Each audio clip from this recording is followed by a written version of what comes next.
I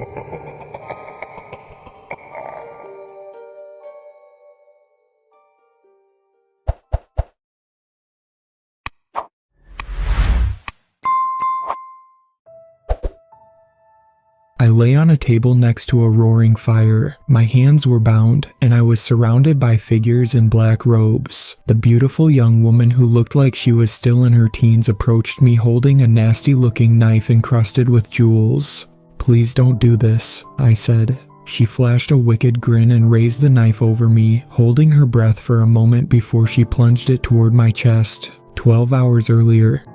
I'd never been a big fan of trucks. Why I drove one for a living was beyond me. I think it started out like so many other things. You just think you'll do it for a while, and the next thing you know, 10 years have passed and you're still doing the same thing. If this story was just about letting time slip away because I was too scared or too complacent to make a change, this would be a very boring story indeed. But it's not.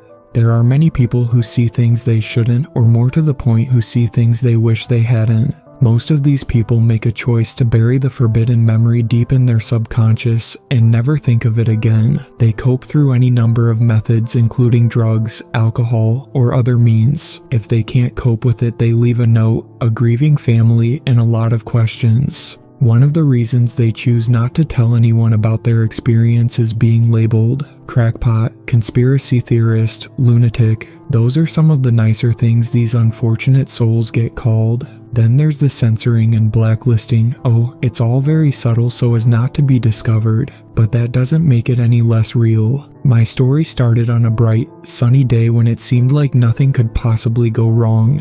That should have been my first clue. But how could I have expected any less? Driving down the country road with the window down, the sun shining, a balmy 80 degrees outside, the music blaring from the radio as I sang along desperately trying to stay in key. The fields were full of vegetables in their prime growing cycle. It was like everything was perfect for that one moment. I just wish that moment could have lasted. When my front passenger's side tire blew, my good feelings were shattered. I went 10 rounds with the steering wheel trying to keep the truck on the road, but it was futile. Finally, having no other option, I yanked the wheel hard toward the left. It teetered on the edge of balance for a moment before the wheel bit into the asphalt. Going 55 when the wheel dug in was catastrophic. The truck suddenly turned into a gymnast, doing a routine on the mat. Fortunately, I had already delivered my parts for the day. If not, I would have worried about a drive shaft or a transmission flying through the plywood wall that separates the cab from the back of the box truck and turning me into a bloody pancake. I think I had enough to worry about as the truck flew through the air, taking me with it. Everything seemed to move in slow motion as the truck's momentum turned it sideways and started it rolling. I had no idea how many times it flipped. I just knew how hard I was praying and how tightly I gripped the steering wheel. When it finally stopped and settled, the truck was sitting back on its wheels. I thanked God for small favors and for keeping me safe. I won't say I went unhurt. When you're flipping through the air, everything in the cab becomes a missile. I got hit by my water bottle, my bag of potato chips, my phone, even my lunchbox tagged me a couple of times. I was sure I would have bruises when I got home. After the truck settled, I turned off the engine, unbuckled my seatbelt, and slowly climbed out of the cab. My first few steps were tentative, making sure everything worked and nothing was broken. After I stretched and felt around for injuries, I took a slow lap around the truck. 3 of the 4 tires were flat, with the rear driver's side being the only holdout. There was dripping coming from underneath that seemed like different liquids mixed together. I decided it would be a good idea to get whatever I was going to salvage out of the cab quickly, just in case one of those liquids happened to be gasoline. I grabbed everything I could and went down the road 50 yards or so before setting the armful of stuff down on the berm. I sat down in the grass along the road and looked at the truck. I could see the top had been bent. It looked comical, as if it was leaning over and needed help to stand up straight. Thinking of that reminded me that I needed help. The road wasn't very well traveled. It was a 2-lane country road I had been driving on for nearly an hour, and I hadn't passed more than a handful of cars. I dug through my pile of rescued items and found my phone. I really wish I hadn't. The screen was splintered. I tried to turn it on, but it was no use. I wouldn't be calling anyone with it ever again. I looked up the road and down, but all I could see were endless miles of corn growing in the field. I hadn't seen a house for a while, so I decided I would walk in the direction I had been going. I gathered what was useful and stowed it in my pockets. The rest went in my lunchbox, and off I went, looking every bit like a kid walking home from school. The walk worked the stiffness out of my limbs and revealed whatever injuries I had were minor. It had been 20 minutes, and I was beginning to wonder if anyone lived on this road when out of nowhere a house appeared. It looked old and run down, but it was better than nothing. I turned up the long driveway, hoping the residents were friendly, and I wasn't about to have my torso redecorated with buckshot. Just then I passed a "No Trespassing" sign nailed to a tree beside the driveway. I hesitated and considered turning back to look for the next house when I saw a man coming towards me on a tractor. It was already too late. He pulled up beside me and killed the engine. He was big, wearing overalls, which he filled with a belly, but I could see bulging arms from a lifetime of hard work. His silent stare made me feel the most uncomfortable I had in a long time. "Afternoon," I said, waiting for some response. He continued staring as if I were some alien being that had wandered onto his property. "I had a little accident back the road a couple of miles, and I was wondering if I could use your phone to call a tow truck." He leaned over and spit off the side of the tractor. "That's so," he said. "Yeah, unfortunately," I said. "A tire blew out on me and I lost control." "Huh," he said. He eyed me up and down, making me feel more than a little uncomfortable, then started the tractor and turned it back toward the house without a word. Since I was still alive and hadn't heard any banjos playing, I decided this was his idea of a yes. I followed along behind the tractor as we headed toward the house. Not once did he look back to see if I was following. When he got to the front of the house, he yelled inside, "Darlene." Immediately, an overweight middle-aged woman appeared in the doorway, wearing a ragged dress with an apron over it. "This fella says he was in an accident down the road and needs to call a tow truck," the man said. "But the phone," she started, but was instantly silenced by a glare from the man. She hung her head. "She'll show you where the phone is," the man told me. Then he drove away on the tractor. "I'm sorry for any inconvenience, ma'am," I said. "It's no trouble," she said, looking up, but not meeting my eyes. "The phone's in here." She stepped inside and held the door open for me to follow. The inside of the house was a stark contrast to the outside. It was clean and very well kept. I was surprised to see the portraits hanging on the wall had no dust on them at all. She led me down a hallway that ended in an immaculate kitchen. It was like someone had dropped it here straight out of a 50s TV show. I was so busy taking in the pristine condition of the room that I completely missed the phone hanging on the wall. She turned and pointed it out to me. I reached for it but wiped off my hands before picking it up so I wouldn't leave any marks. When I put it up to my ear, I heard a strange sound I couldn't identify, but no dial tone. I clicked the receiver a few times but still got no dial tone. "It's not working," I said. She took the phone from me and tried to use it but was unsuccessful as well. "I apologize," she said, gently hanging the phone back on its cradle. "The storm must have knocked it out." "What storm?" I said. She hesitated. "We had a storm last night and lost power," she said, avoiding my eyes. "It must have taken out the phones as well." "Didn't you know about this before?" "We don't use the phone much," she said. "If you hadn't come, I might not have known it until tomorrow or the next day." "Wow," I said. "I can't imagine going days without using my phone." I mean, we don't really have that many people to call," she said, twisting her apron into a knot. "Maybe I should try another house," I said. "Their phone might be working." "I doubt it," she said, "but you're welcome to try. Our nearest neighbor is 3 miles down the road." The thought of walking another 3 miles held no appeal to me, but if their phone was working and I could get a ride out of here, it would be worth it. There was something odd going on here, and I didn't want to be part of it. In the back of my mind, the banjo players were tuning up. "That's fine," I said. "Would you mind if I use your bathroom before I go?" "Oh no, not at all," she said, brightening. "It's the second door on your left." Her sudden mood swing gave me the distinct impression she didn't want me here. I had no desire to be anyplace I'm not wanted, so no problem with me. I stepped into the bathroom and was once again impressed by the pristine nature of everything in the room. I felt almost sacrilegious using the toilet. When I was done, I washed my hands. As I glanced in the mirror, I saw a shadow move from the window behind me. I'd swear someone had just been looking in. I dried my hands and tried to put the towel back exactly where it was before exiting the room. I stepped out and nearly ran into the man.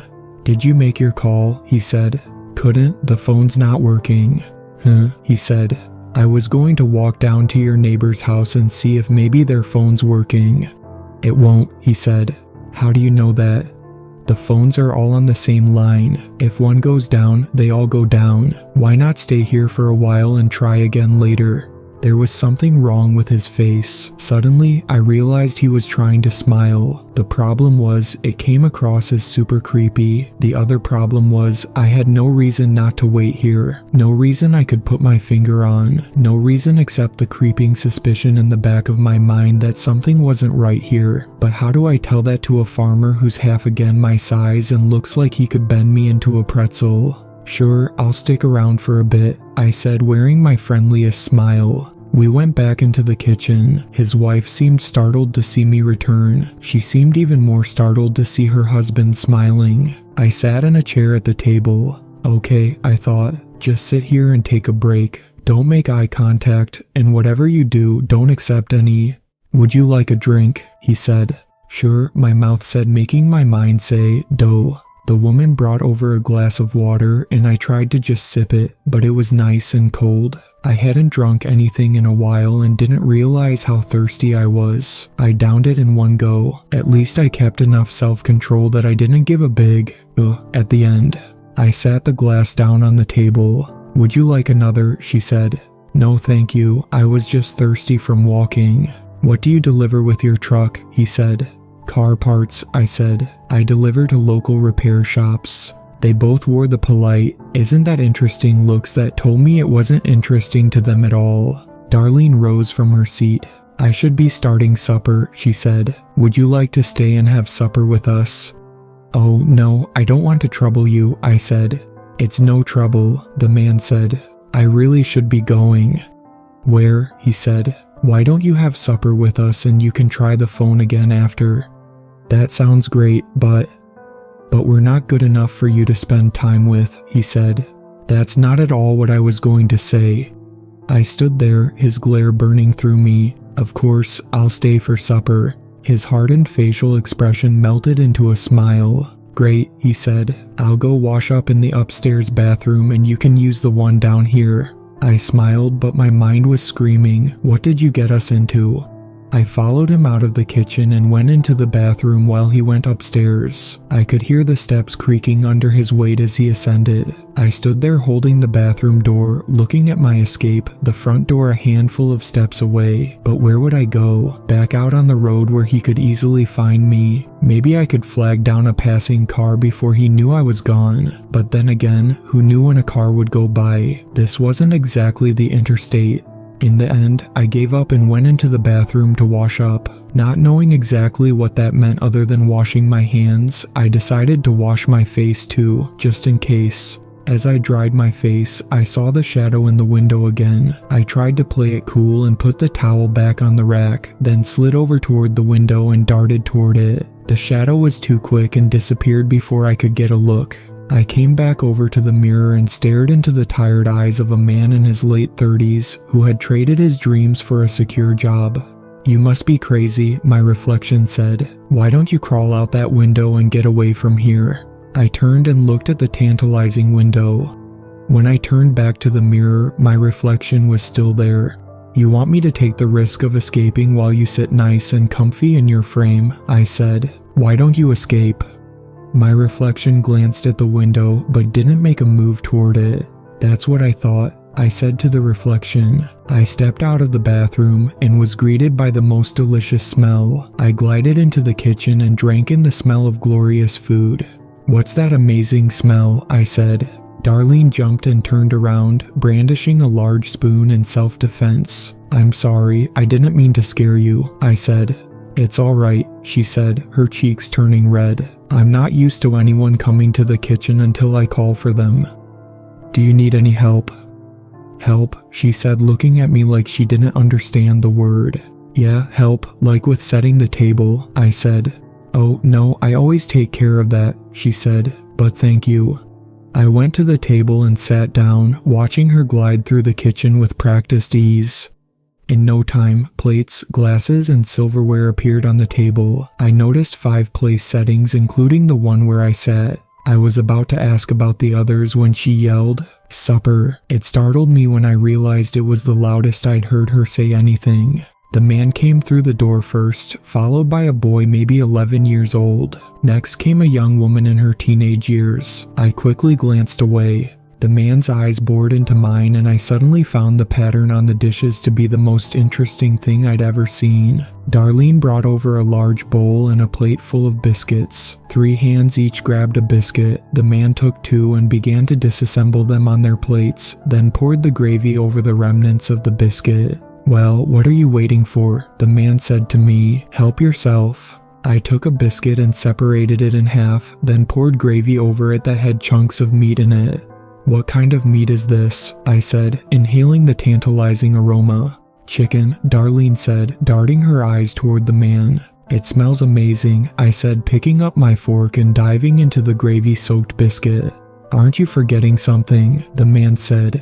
I looked around and found all eyes on me as my fork froze halfway to my mouth. I paused and set it down, then folded my hands as the others had already done. "Dear Lord," the man said, "thank you for the hands that prepared this meal and for blessing us with another day of life. Please help this fella to find his final destination and bless us to do your bidding. Amen." I opened my eyes and everyone else was already devouring their meal. I picked up my fork, checking to be sure I wasn't going to be admonished for eating this time, and began devouring as well. To call the simple fare delicious would be an understatement. It was hands down the most incredibly tasty meal I'd ever eaten. I shot Darlene my biggest smile. "This is really delicious," I said. The man glared at me. The children shot curious looks at me. Darlene blushed and looked away. "What?" I said. "We're not big on compliments around here," the man said. "We do what needs to be done and don't expect a fuss to be made about it." "Oh, sorry," I said, unsure if I was really being made to apologize for complimenting someone. The man grunted and everyone went back to eating. I kept my eyes on my plate to avoid any further mistakes. When my plate was empty, I looked at the 2 remaining biscuits. "You can have another if you want," the man said. "Only if no one else wants it," I said. The man looked around the table. "It's still on the plate, ain't it?" "Yes." "Then nobody else wants it." I tentatively reached for the delectable lump of dough, waiting to see if anyone would change their mind. When no one did, I pulled it apart and doused it in the golden gravy. Within 2 minutes, it was gone. I sat back, feeling satisfied as Darlene cleared the table and did the dishes. I considered offering to help, but after the compliment speech, I was pretty sure that wouldn't go over very well. "Do you mind if I try the phone again?" I said. The man gave me a dismissive wave, which I took for yes, and I left the table only to be disappointed by the continued lack of a dial tone. "Still no luck," the man said. "Nope." "Why don't you stay here for the night?" he said. "Oh no," I said. "I couldn't impose on you like that." "It's not imposing," he said. "We have a spare room." I couldn't really. "Okay, how about this?" he said. "You stay the night. If the phone doesn't work in the morning, I'll drive you home." "You'd do that?" He smiled. "Absolutely." "How can I refuse?" I said. "Great, I'll show you to your room." I followed him up the stairs to the end of a long hallway. There were 3 doors on the left-hand side and 2 doors on the right. We went to the last door on the left and into a beautiful bedroom. "Wow, this is amazing," I said. He looked around. "It's just a room," he said. "If you need to use the bathroom, it's across the hall." "Thank you very much," I said, holding out my hand. He grabbed it and shook it with a wide smile. "My pleasure." I waited until he left to collapse to the floor in agony at my hand that had been crushed by his handshake. The funny thing was, I didn't think he was trying to hurt me, it was just his natural strength. I made a mental note to never anger this man. I set my lunchbox of belongings I'd brought from the truck on the bed and started going through them. I pulled out the small flashlight and set it on the nightstand. Next was the keychain size can of pepper spray. I looked at it for a moment, then stuck it in my pants pocket. I stuck the multi-tool in my pocket as well, then set the rest, mainly consisting of snacks, in the drawer. I wandered over to the window and looked out. It must have faced the back of the house because all I could see was a barn and a lot of field. The boy and the man were out there busying themselves with chopping firewood and throwing it on a pile. I didn't think too much of it since it was July and winter would be here soon enough. The sun was almost down, and with it, my last thoughts of going back to the truck or trying to walk to another house. I'd heard stories about things that roamed the countryside in the dark. I'd seen my share of them and knew they were nothing to be trifled with. This place was nice and the people were friendly in their own quirky way. I decided to go to the bathroom and get ready for bed. I opened my door and almost ran into the girl as she was reaching for the bathroom door. "Sorry," I said. "Would you like to go first?" she said, looking down. "No, you go ahead." She looked at me for a moment and grinned. I backed into my room and closed the door. I searched the room looking for anything to entertain me. There was no TV, no radio, nothing to distract me. In desperation, I opened a drawer and a Bible stared back at me. I shrugged. Maybe the good book will help me keep my mind off bad things. I flipped it open, stopped on a random page and read, James 1:14-15. 14. But each person is tempted when they are dragged away by their own evil desire and enticed. 15. Then, after desire has conceived, it gives birth to sin, and sin, when it is full grown, gives birth to death. Great, I thought, slamming the book closed and tossing it back in the drawer. Just then, there was a light tapping at the door. I went to it and opened it only to find the girl standing there just inches from me. "I'm done if you'd like to use the bathroom now," she said. "Thank you," I said. I darted across the hall and shut the door. 5 minutes later, I opened the door to go back to my room, but found the way blocked by the man. He stared down at me. "Enjoying yourself?" he said. "I'm sorry," I said, starting to sweat. "Is the room okay? Are you enjoying yourself?" "Oh yes, very much, thank you." He smiled and nodded, then stepped into the bathroom and closed the door. I glanced down the hallway, and there stood Darlene. She saw me and stopped, then went into her bedroom. I turned and went into my room, closed the door, and tried to shake off this eerie feeling that no one wanted me here, but they were all pretending they did. I laid down in the comfortable bed, leaving my clothes on. I'm not really sure why, I just didn't feel right taking them off. It didn't take long for me to drift off to sleep, hoping the morning would come soon and I would be out of here. I don't know what woke me, but the room was dark when I opened my eyes. There was moonlight beaming in from the windows, bathing the room in a pale glow. I sat up and looked outside to see a roaring fire in the backyard. I tried to get up and look, but someone was standing in my way. It was Darlene. She was standing beside the bed, staring at me. "Is everything okay?" I said hesitantly. She didn't answer, just stared at me blankly as if she were sleepwalking. I went to the other side of the bed, but someone was there too. It was the girl. She also was staring at me with a blank look. I tried to slide to the end of the bed, but the man and the boy were standing there staring as well. They were all dressed in black robes. I backed up until my back was against the headboard.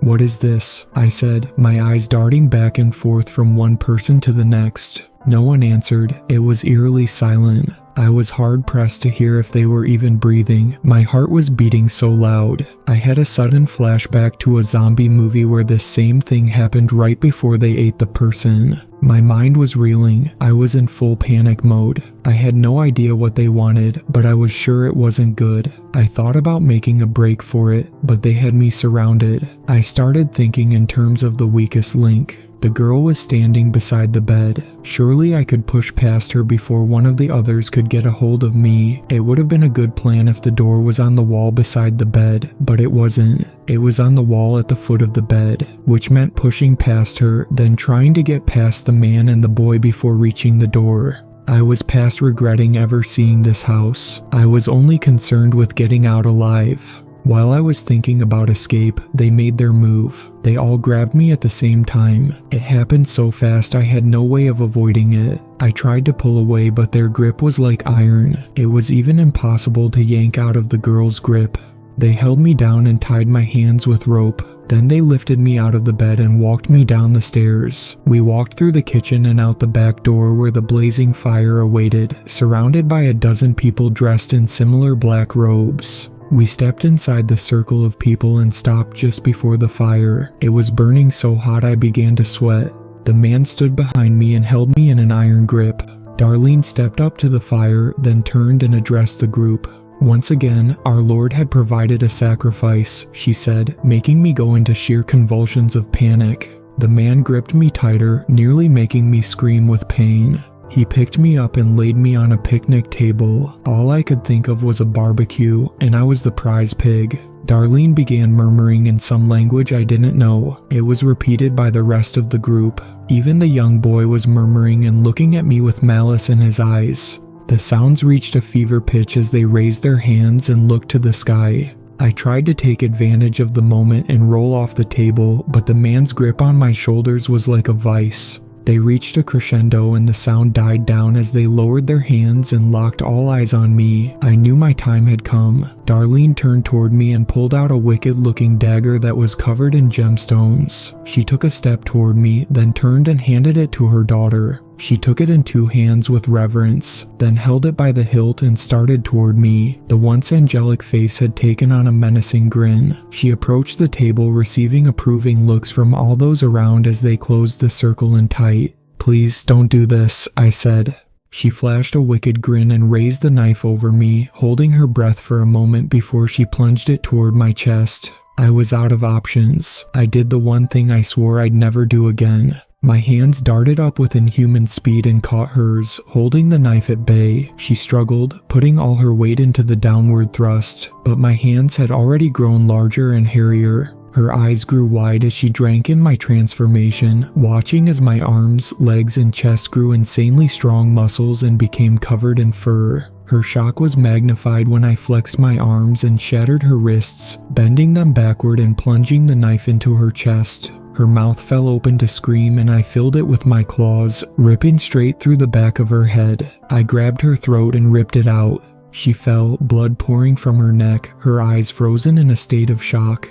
The man tried to wrestle me back down, but I towered over him, grabbing him by the torso and throwing him down on the table, shattering it in his back. I grabbed his arms and legs and twisted them together, hearing the bones snap as I made him into a human pretzel. Darlene was next. She, like the others, had come to the realization that their little ceremony had gone wrong. I leaped in front of her, grabbed her arms, and ripped them out of their sockets. I then stabbed her in the heart with the sharp broken bones. Next, I grabbed the boy, opened my mouth, shoved his head inside, and crushed it with the snap of my jaws. I used my animal instincts to track down each of the escaping cultists and eviscerated them one by one. When the last one was dead, I slowly walked back to the house. My adrenaline bled off as the danger level dropped. I slowly transformed back into my human form and stood by the fire looking from body to body as puddles of blood formed around them. As I walked past the man, he yelled,